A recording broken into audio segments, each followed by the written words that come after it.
Magandang araw po. Ako po si Christian Zachary, isa sa grade 4 Dove.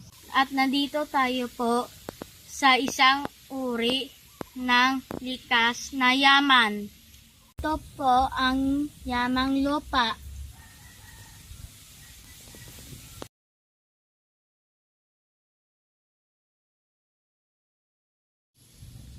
At kung saan makikita iba't ibang ng uri ng mga tanim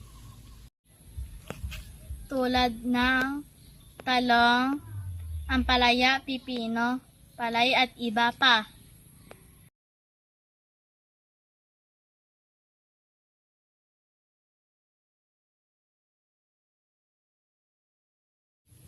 Yon lamang po. Maraming salamat sa panonood.